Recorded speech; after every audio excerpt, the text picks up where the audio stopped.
Kota Batik. Aduh, lemes banget ya, belum makan siang ya kamu ya? Iya. Sama. Tahu sih Aku kamu. juga belum. Makanya. Makanya habis ini kita makan Kita yuk. makan yang banyak, kita habisin semua dapur rekamannya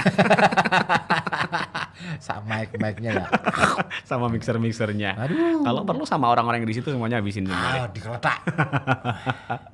Oke, buat siang juga yang lagi aktivitas yang hari ini ya. Yang lagi di jalan juga ya. betul. Jangan lupa Apa tuh? bawa topi. Topi ya. Jangan cuma di bawah dong, pakai Pakai topi. Karena panas nih cuaca. Bentar saya. Tapi agak lumayan mendung nih. Oh iya, kamu agak ini ya, ragu-ragu ngomongnya ya. Agak lumayan mendung emang tuh. Iya, Aku iya, lihat. iya. Iya. Udah agak mendungnya. Kayaknya pengaruh tipis-tipis. kacamata deh ini. Kalau gini mendung. Bukalah Kalau gini- kacamatamu. Dipakai. Pam. Aduh, yang lagi kerja cari-cari cuan, wah, ini ya, jangan lupa apa tuh? kerja yang semangat. Biar banyak cuannya ya. Iya, paling kayak nggak orang dapat ini loh. nih. Apa tuh? Orang mana nih? Saya. Bukan. Orang ini kan di sini kan saya. Orang Amerika. Orang Amerika jauh banget ya? Kenapa ya? Kenapa sih? Orang-orang yang sukses itu kok secara ekonomi ya? Iya, iya. Itu kebanyakan mereka gitu ya. Iya, iya. Ya karena mereka yang diberitakan. Mungkin di sini banyak, cuman kan nggak masuk pemberitaan ya. Oh ya. Iya, Tapi masuknya secara ekonomi ya. Tapi kan kadar kesuksesan kadar kayak Iya, Mas iya, tadi iya, kan. Emasnya Budi Kevin ya. Budi Kevin. Aduh. Aduh. Nah, jadi yang namanya kesuksesan tuh nggak dilihat dari ini Secara finansial. secara finansial. Tadi kan Ali Banat aja Iya kan? dia sudah sukses secara setelah ekonomi. nggak punya harta. Tapi kemudian justru ngerasa sukses setelah dia merasa miskin gitu. Setelah dibagi-bagikan semua hartanya. Itu sukses, itu sukses 100% tuh. Benar saya Iya, akui itu. karena kesuksesan yang sebenarnya adalah ketika kita bisa berbagi dengan banyak orang dan membahagiakan banyak orang. Nah itu, yang penting kita bagi dulu baru bisa tuh. Karena kebahagiaan itu bukan milik pribadi ya. Bahagia itu kan suasana.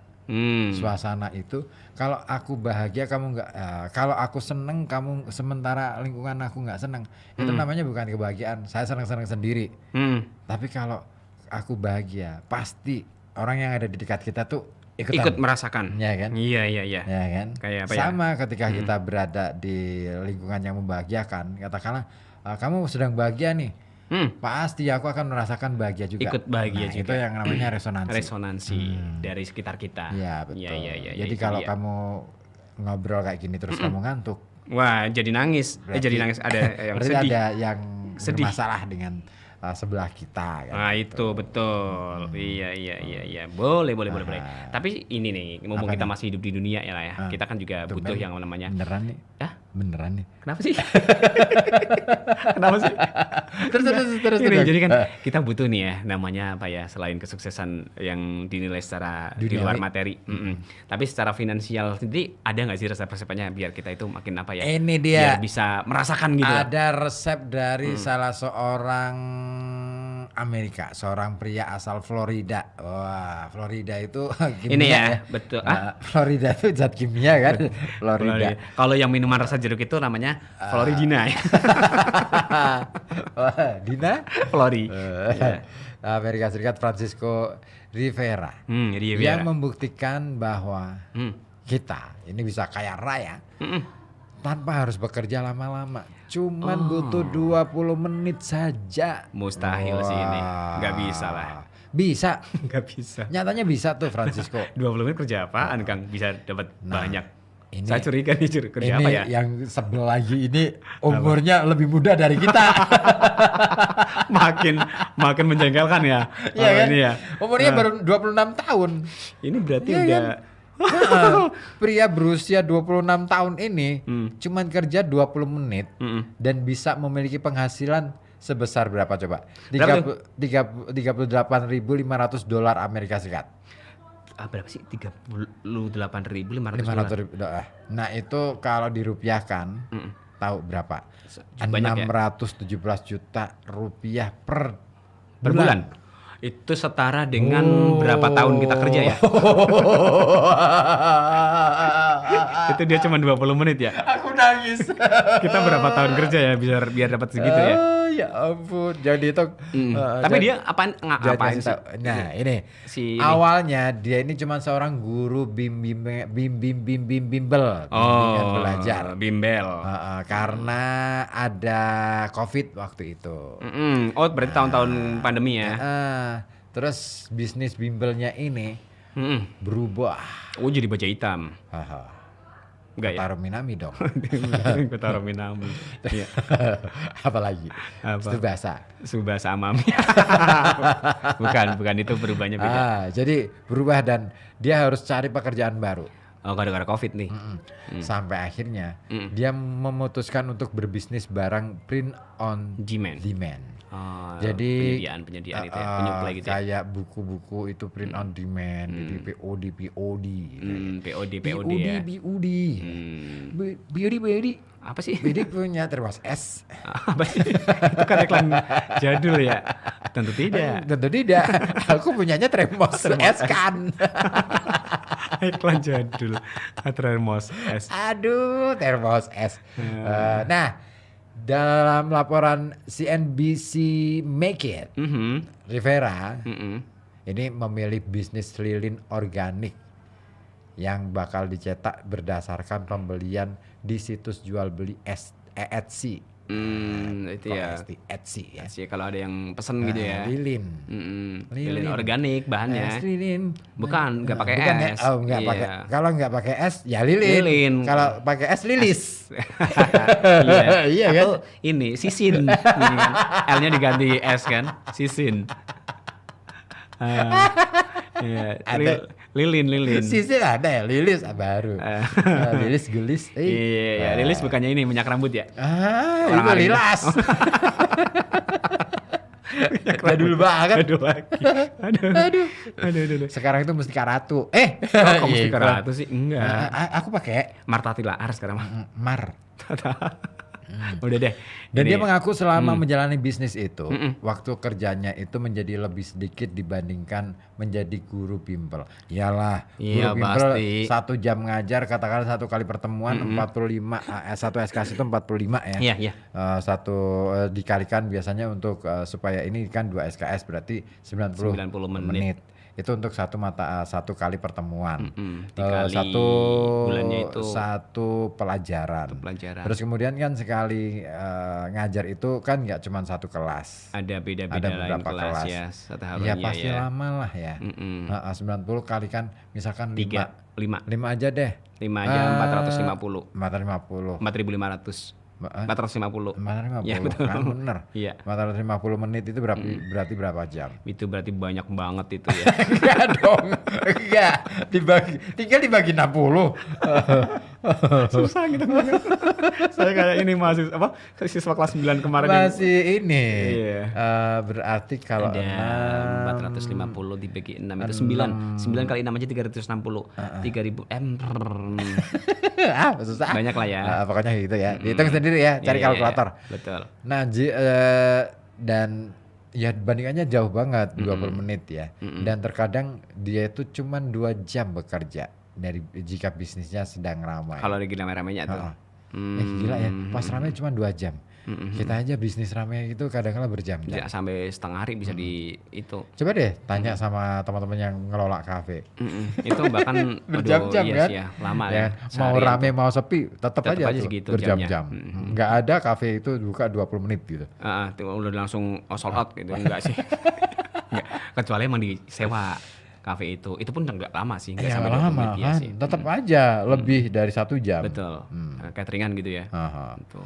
Dan meski waktu kerjanya itu cuma sebentar, CNBC Make It ini mencatat bahwa bisnisnya Rivera ini bisa menghasilkan keuntungan sebesar 462.000 dolar Amerika per tahun. Waktu berapa ya? Jadi per tahunnya itu dia dapat keuntungan 7 miliar rupiah. Gila. Itu udah ini ya, untungnya ya.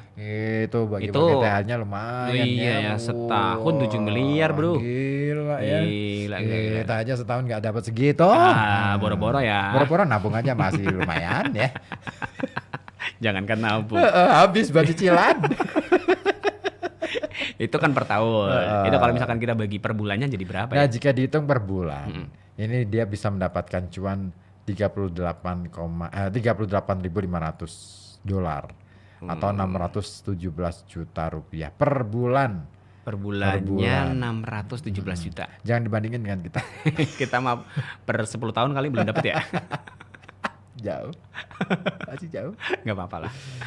Dan pada titik ini dia itu merasakan bahwa pekerjaannya sebagai pengusaha sangat menguntungkan. Iyalah, pendapatan segitu.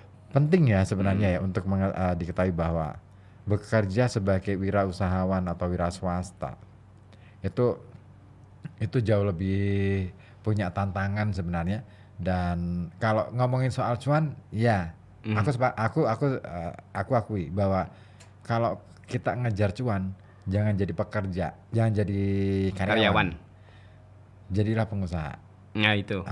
Kalau jadi karyawan itu cuman cari butuh aman ya. kenyamanan aja sih. Cari aman sih. Ya kayak kita aja. Yang penting kita diamankan dulu. Habis itu kan bisa cari-cari yang lainnya. Iya, tapi memang butuh keberanian sih ya untuk memutuskan ya. Istilahnya mau usaha apa, bisnis apa itu butuh keberanian. Iyalah. Dan satu keberanian, yang kedua kemudian keuletan. Itu pasti penting dibutuhkan. Iya. Effortnya jauh lebih besar. Gede, iya pasti. Dan memang risikonya juga gede. Nah itu kadangkala kalau kita bicara soal jadi bisnis itu, yang paling kita belum dilakuin tapi kita itu selalu takut risiko. Khawatir risiko yang bakal kita terima ya. Padahal kita belum melakukan kalau sudah ya. Yakin ya, kan kuncinya kan yakin, betul, iman dulu ya. Iya. Iman dulu bahwa Allah itu pasti akan bertanggung jawab pada makhluk penciptaannya. Iya pastilah. Selesailah itu. Tapi kadang-kadang kita masih ada keraguan. ketakutan. Nah itu berarti iman kita tuh tipis. Waduh, ini perlu dipertanyakan lagi ya. Dalam urusan usaha. Iya betul ya. Iyalah. Ya, nah itu. Kadang-kadang orang yang kadang-kadang nggak berprinsip pada iman aja dia bisa yakin. Sukses kok. Ya kan? Apapun jalannya, yang penting nekat gitu kan. Ya, berani aja berani itu. Dan seperti diakui oleh Rivera nih ya, dia ini menghasilkan lebih banyak uang dari yang pernah didapatkan dan menghabiskan waktu lebih sedikit dari yang pernah dia lakukan. Sebelumnya ya sebagai guru bimbel ya. Nah ini para guru ya. Iya, resign lah. Jadi usahawan gitu. Ya jangan dong, nanti siapa yang mau ngajar? Nggak ada dong kalau semua guru. Iya, kalaupun misalkan tetap mau jadi guru swasta aja, jadi sampingan. Gitu. Boleh kali itu ya. Ini kan Rivera ini kan guru swasta. Swasta dia kan bimbel kan. Dan menurutnya nominal keuntungan segitu ini diperoleh karena berbisnis print on demand. POD. Ya, itu menguntungkan. Ini sangat menguntungkan. Iyalah, karena POD ya sistemnya kan dia itu baru akan membuat produknya kalau sudah ada order. Jadi risikonya ya rendah lah, kecil. Dan tinggal bagaimana dia promonya. Nah, itu dia. Nah, keunggulan model print on demand ini adalah risikonya sangat rendah. Biayanya biayanya murah banget, 0,2 dolar Amerika Serikat. Nggak ada $1. Nggak ada $1. Wow. Untuk mencantumkan sesuatu di Etsy. Di ini ya, bisnis online ya. Bahkan dia ini meminjam akun Canva orang lain versi Pro seharga $120. Dia cuma pinjem akun temen yang udah daftar Canva Pro. Wih, keren, modalnya sangat dikit ya. Modalnya dikit banget ya. Dia kan harus, tapi kan tetaplah dia ini ya. Bagilah ya. Hanya saja dalam menjalani bisnis ini dia butuh modal dan tekad kuat serta konsisten. Ini penting banget nih. Kunci itu yang agak susah Kang. Kadang-kala banyak kan teman-teman yang dulu buka kafe atau buka usaha apa gitu tiba-tiba kukut aja gitu ya.